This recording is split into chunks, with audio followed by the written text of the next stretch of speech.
So we're investigating this doomed commercial area, and there's apparently some type of malignant entity. Now, I'm thinking probably, you know, it's like a rat or something. Something's making noise. She's like, it's a malignant entity. And I'm like, okay, maybe.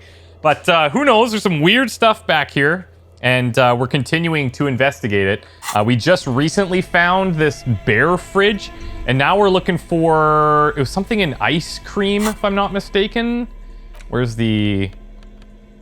there was something listed that we're looking for in ice cream, and this might be it. Or maybe over here. Ice cream maker, defrosted it, unplugged. Okay, we're on it. Maybe these are multiple ice cream makers, actually. Flashlight casts a strange shadow. There's a hidden doorway. Oh, whoa. Okay. Cool music. Frozen ice cream maker that's still running. Can we open this one?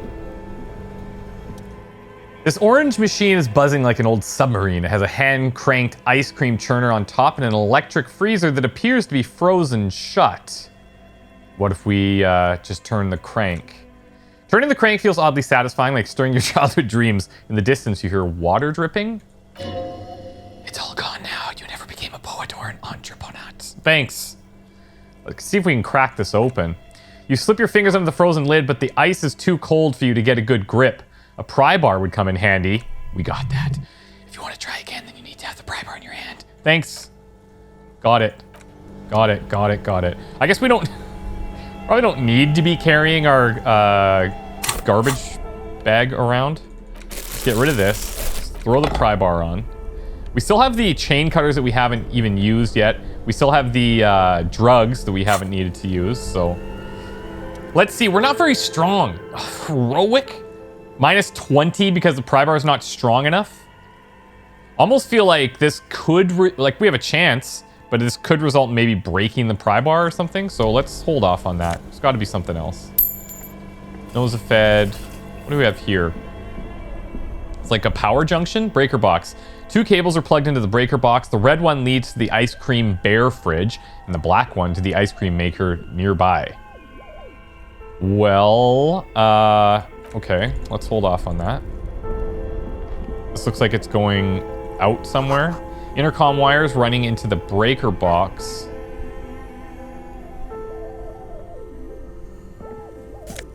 Ooh, insane mesh tank. I'm like very happy to find clothes.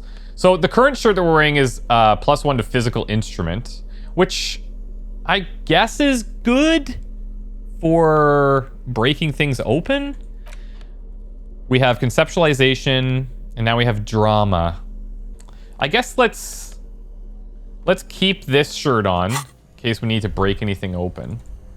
And then let's check out this little secret room that we found.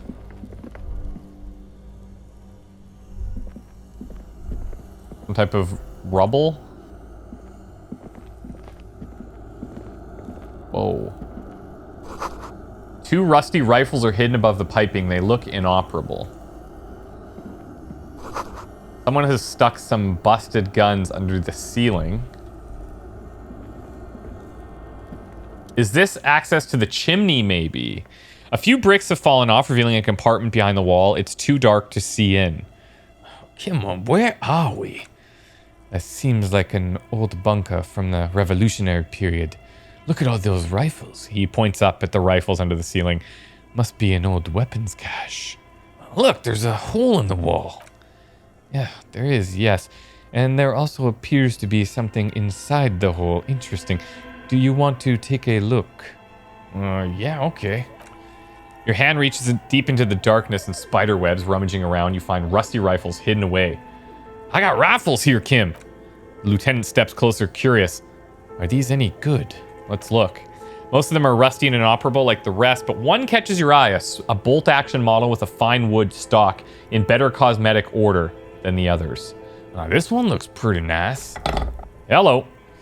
An old Belle Magrave from the Revolution. The lieutenant notes with approval. His eyes are gleaming.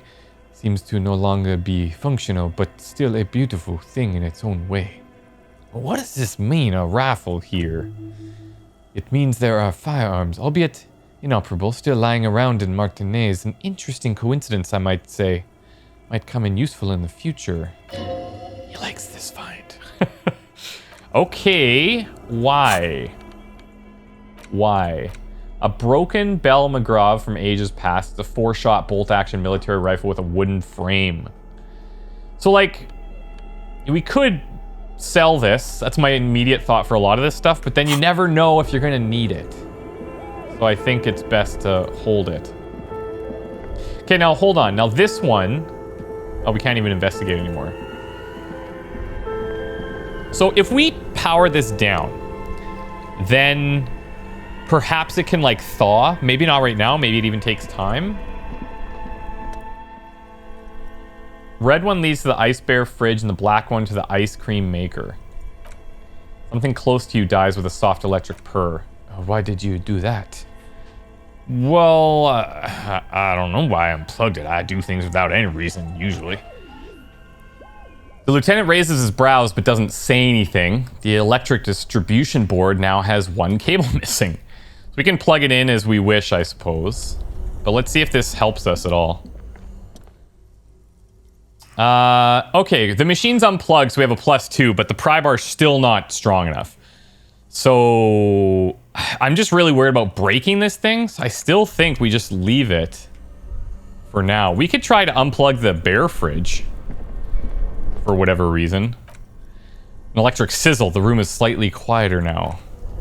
Okay. Let's check the bear fridge. We'll check out upstairs. And then we have this stuff too still. The bear's eyes are dead and empty. Ice inside the fridge slowly melting. Power has been cut off. Right. Not sure if that's helpful or not. Wall collapsed, inaccessible now. Ah, central furnace. A thick layer of coal dust covers the furnace, coloring it pitch black. Looks like this furnace has a face, and it's a face of agony. Yeah, Kimmo, what is this thing? Is this a furnace? It looks like it, like an old central furnace used to heat the building. It's connected to the chimney. He opens the door and gingerly peeks inside. Okay, maybe this is our way into the chimney, perhaps. No one has used it in ages. No signs of any recent fire, only dead rats. Let's take a look inside. It's dark and grimy here. In the darkness, you can hear chatter. It's coming from above. A voice or several voices talking to each other near the smoke chamber upstairs. What are you doing? The lieutenant asks when he sees you climb halfway inside the furnace. Well, I don't know. I think I hear someone talking upstairs, Kim. Wait, really? He looks up at the ceiling. We should investigate to see if someone's upstairs. Yeah, we should. Let's yell hello into the furnace. Oh! Something breaks loose in you. Mighty bellow echoes throughout the chimney's depths. The chatter of tiny voices above suddenly cease, and then... You hear a woman's voice answer. You've awakened the entity. I summon the ghosts of this doomed commercial area. Answer me, spirit. Hello? Did you say anything? I can't hear you. Please come upstairs. There is an entity curtain on the second floor. What an entity. You hear a low rumble upstairs, the sound of a curtain being pulled aside. Lieutenant nods, then points upstairs. After you, officer. Voices I heard. Maybe it's the malignant entity. I think we're good.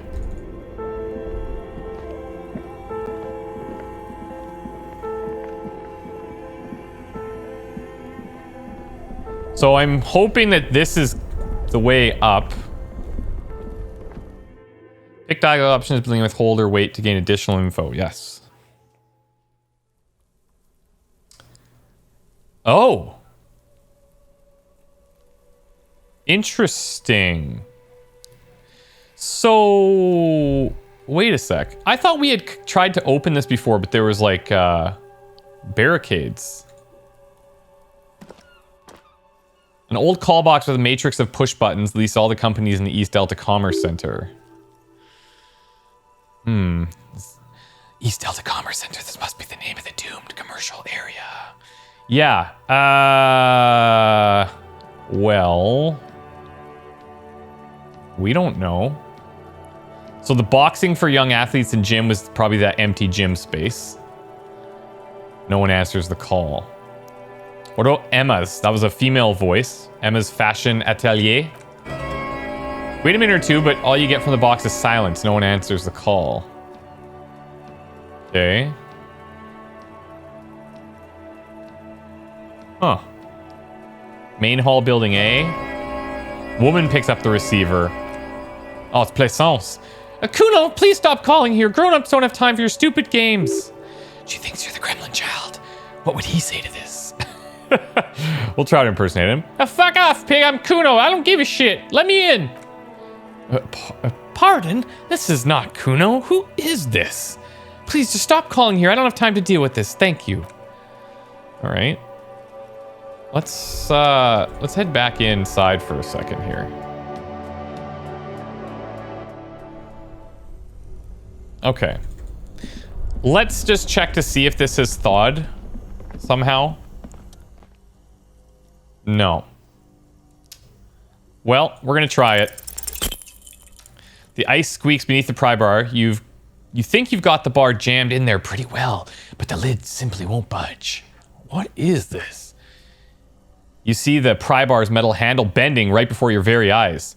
That's a good pry bar. I'm not criticizing it, but this ice cream maker's frozen shut. It takes an advanced tool to get it open. Advanced? Where do we get one? I have no idea, officer. This ice cream maker isn't important enough to requisition a special tool. Sooner or later you'll stumble upon a tool mighty enough. Then we will know what's in this mysterious ice cream maker. God, that's a lot of work for that. Well, I'm gonna plug the the bear back in.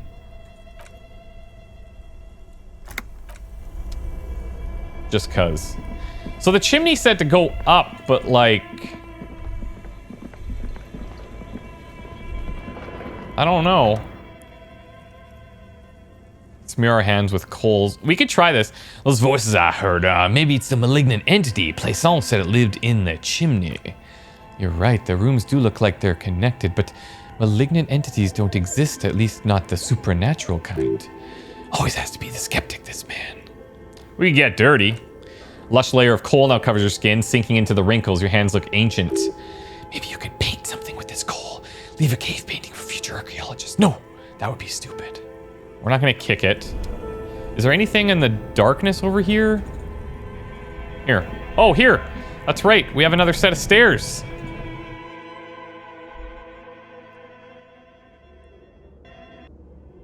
Okay. Oh, no. I was wrong. This is back into this room. Now, we still have this computer to fire up, but maybe... Before we do that, I want to see if we can find that voice. This is spooky. Shoes in a puddle of melting snow. Does someone live here?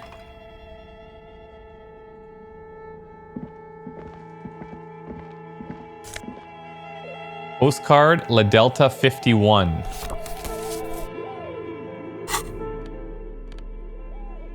The sunlight has made this postcard almost completely sepia-toned. Midtown traffic passes. Overhead, the ghosts of skyscrapers disappear into a beige midday mist, vapor rising from the delta on which the district was built. The postcard is prepaid.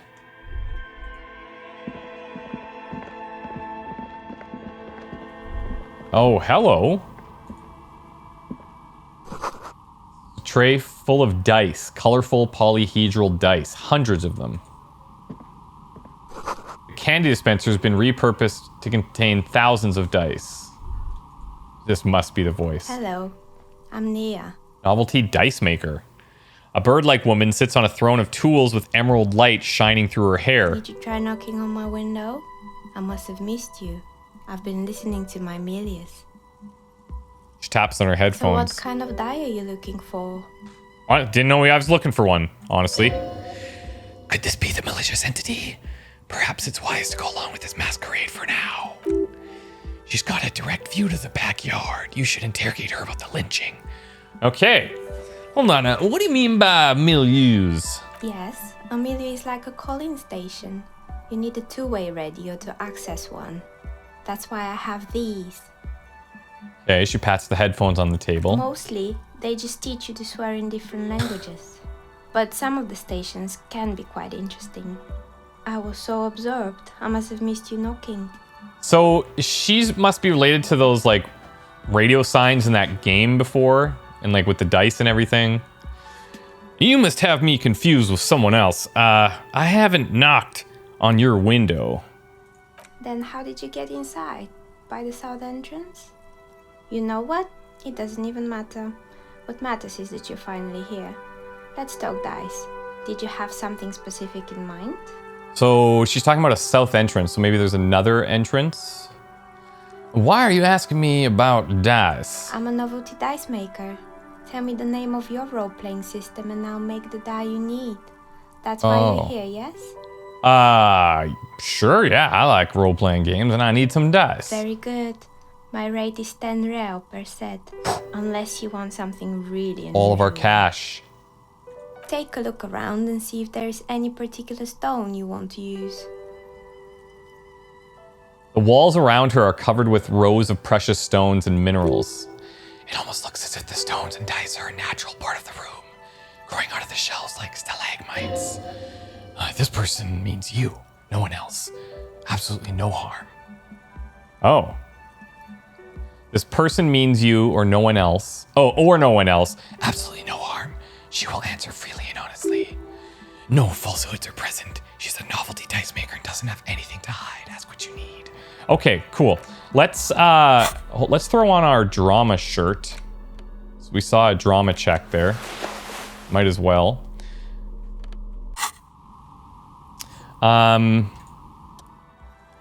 Okay, we can order dice. And where are we anyways? Like, what is this place? Nice. We're inside the chimney of an old central furnace. It's strange, I know. She looks up at the ruddy bricks that make up the walls. Even though they've been repainted, there are still signs of coal black soot here and there. But when I arrived here, all the other rooms were taken, so I had to build myself a makeshift home. Besides, I don't really have to pay any rent here, so that's a plus. Plaisance was right. There's an entity living in the chimney. You should ask her about the curse. Creative. The lieutenant looks around the spacious room, its ceiling fading into shadows above. Let's see. Look, I've heard that this place is cursed, actually. Did you know that people call it the Doom commercial area? Well, I've heard the stories, she nods as the wind howls in from the furnace shaft above. But I don't think those stories are true. Well, Plaisance downstairs is the one who sent me. She's convinced the place is swarming with malicious energies. Plaisance, the bookshop lady? She raises her eyebrows. I've heard that her business is doing rather well. Have the energies spared her somehow?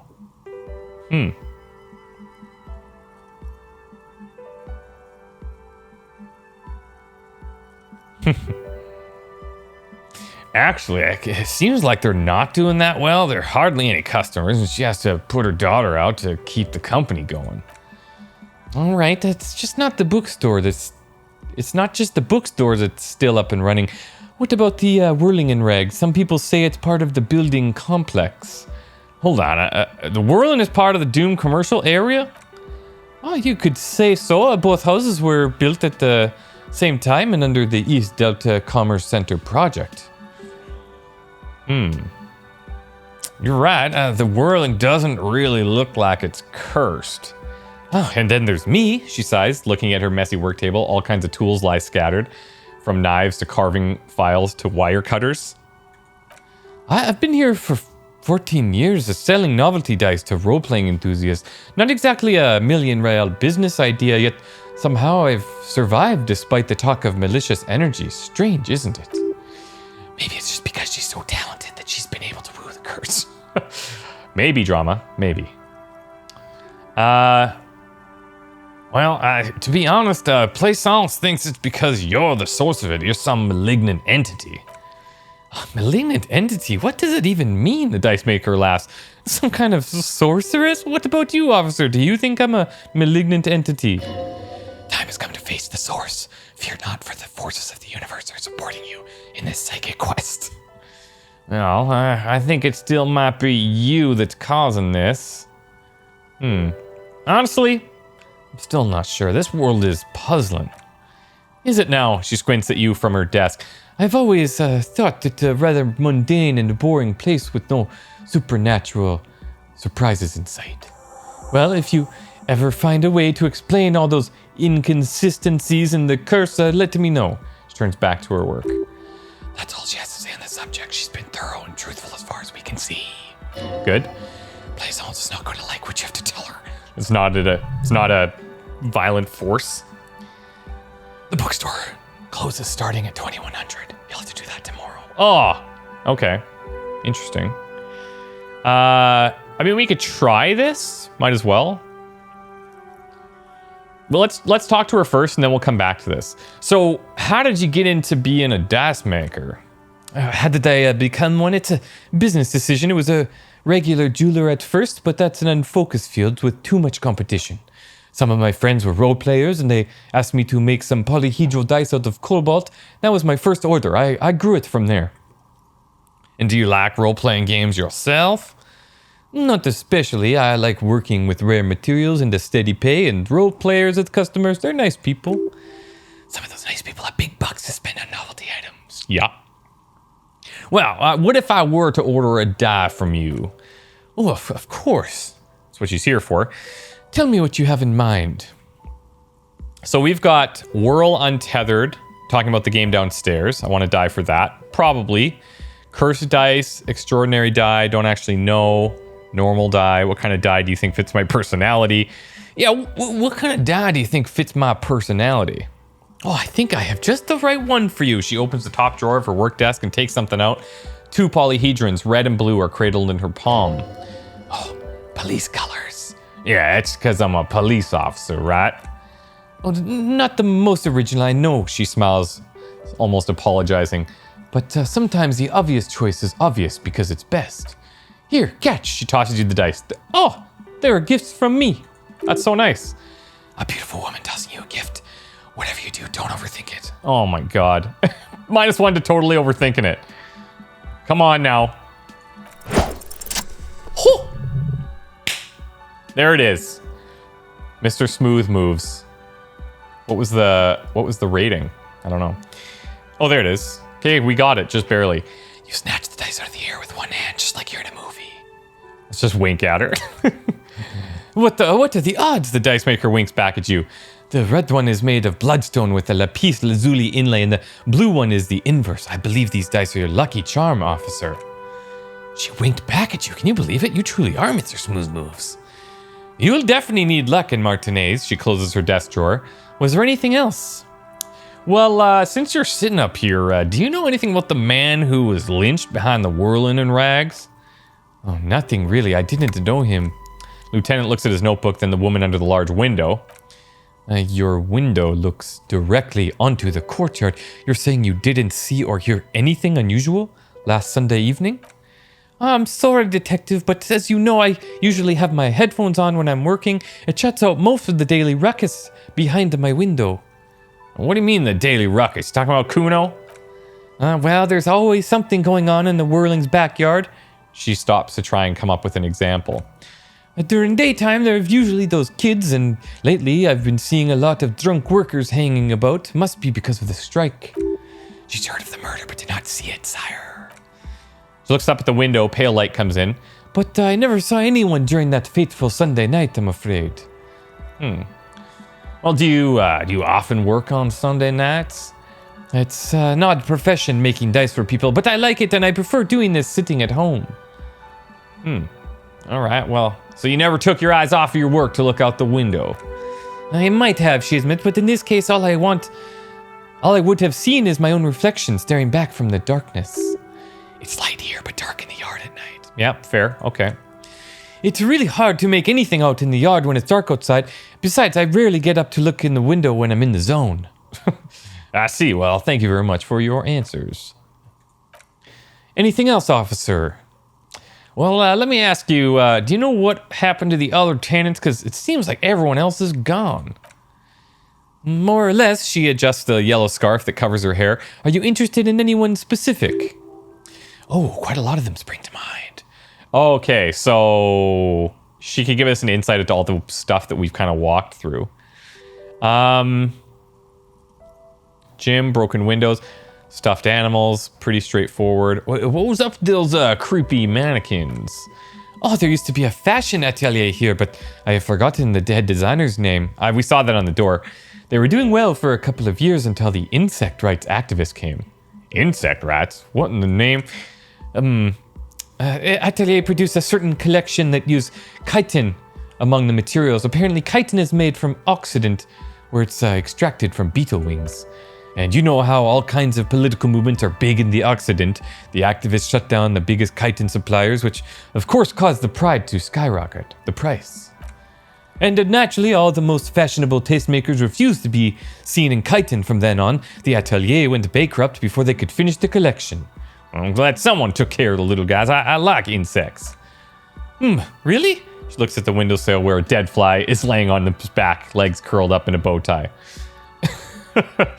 Anyway, listen, I did find a strange machine. Fortress accident, the radio game studio. She closes her eyes as some remnant of memory lights up her face. They were an interesting bunch. We talked about role-playing systems every now and then. Once I even saw two of them get into fisticuffs over a whirl. That's understandable. Fantasies are serious things. The mind, the drawing board of history. They certainly took their work very seriously, even if they seemed to be chronically liberal with their schedules. What do you mean liberal? What happened? The usual. They just ran out of money and couldn't get the project done on time. What went wrong? Well, I did hear them talking at times. She looks at the hallway as if she can still hear them chit-chat behind her curtains on a cigarette break. They seemed to believe they were historical individuals on some grand quest. She sounds almost mocking when she says that. So I guess maybe overhearing them actually just playing the game? From what I've seen so far, the project did look quite impressive. Yes, but when the money started to run out, they just began to complain a lot about capitalism. You know how the markets are rigged to keep out new businesses and so on. In the end, they just didn't get it done. They didn't have enough willpower to produce something truly historic and to show up to work on time. Oh, that's too bad. I would have supported them. The project looked great. Not the wisest decision. You would have lost all your savings. She tosses a pair of dice on the table. One of them stops near the edge of the metallic desk. The dice is black and filled with little silvery flakes like a snowball. Anything else? The only other things that are interesting would be probably the taxidermied bear in the cellar. Oh boy, the fabled Revachol Ice City. You're in for a treat here, she smiles and leans closer, hands on her knees, like a stand-up comedian ready to tell a story. The place was owned by two guys who had some rather innovative ideas about the marketing. The bear was one of them. Now, ask me about their other ideas. Indeed, what were the other ideas? All right, well, what other ideas?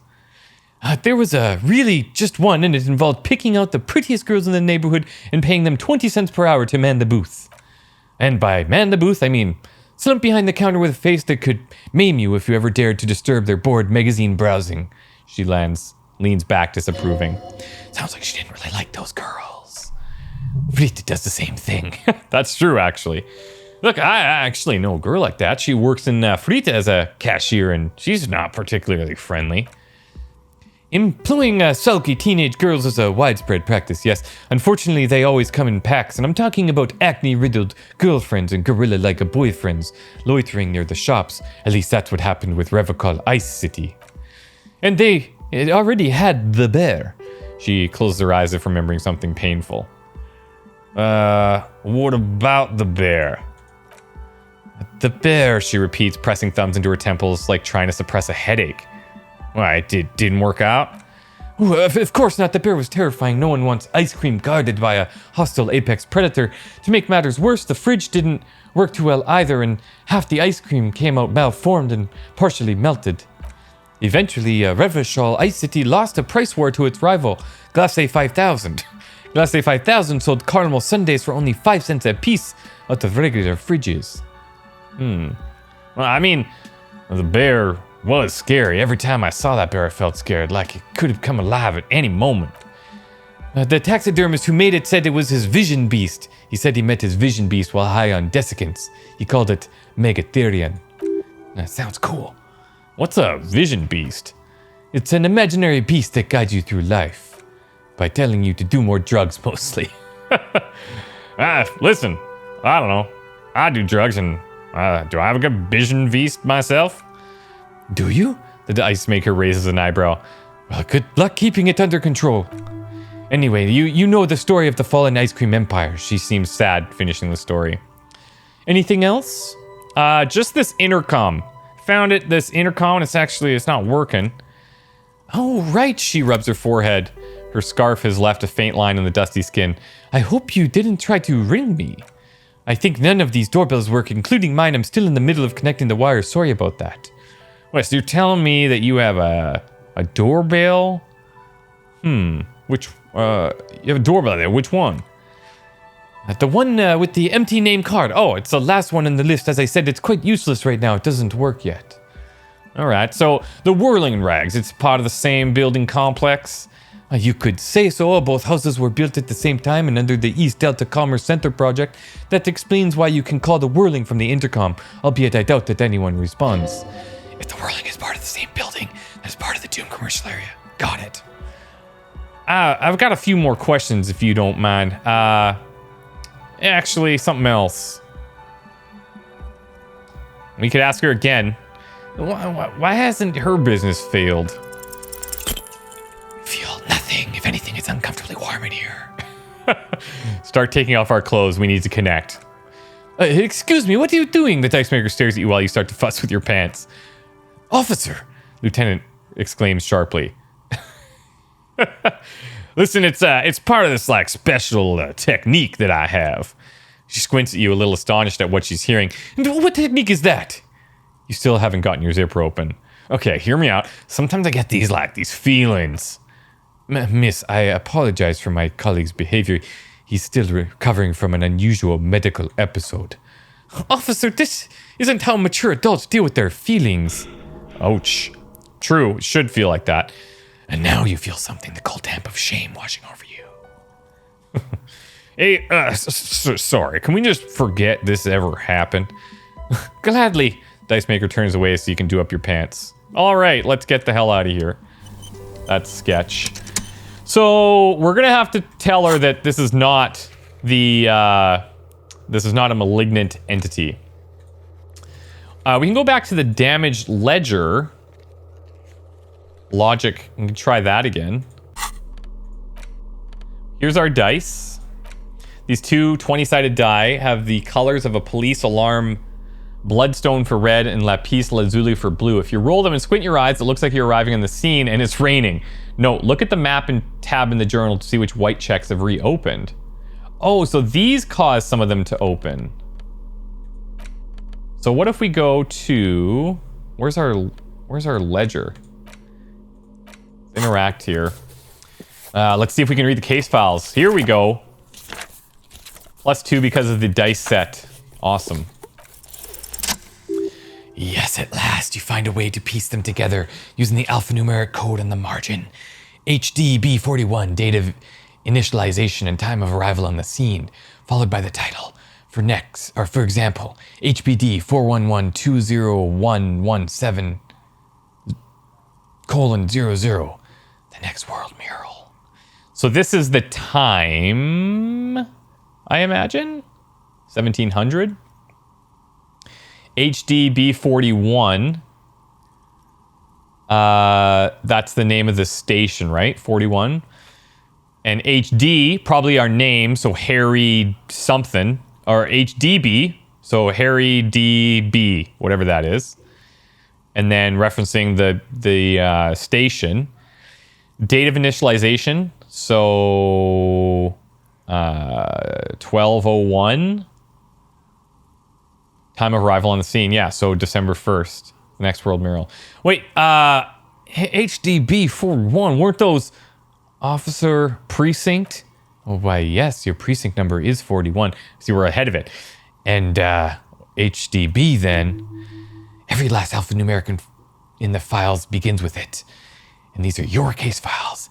It's safe to say HDB are your initials. Well, we know Harry. I don't think it's either of these.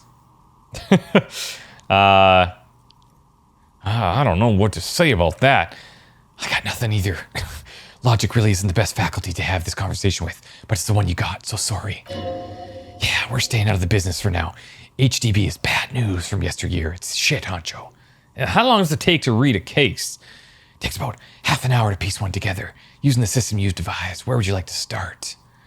Maybe we'll revisit this later. Okay. Okay.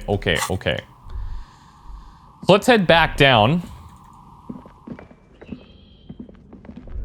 This area is all clear. We're gonna try to fire up this computer. Oh, that's creepy. Only warm primordial blackness. Your conscious ferments in it, no larger than a single grain of malt. You don't have to do anything anymore. Ever. Never, ever.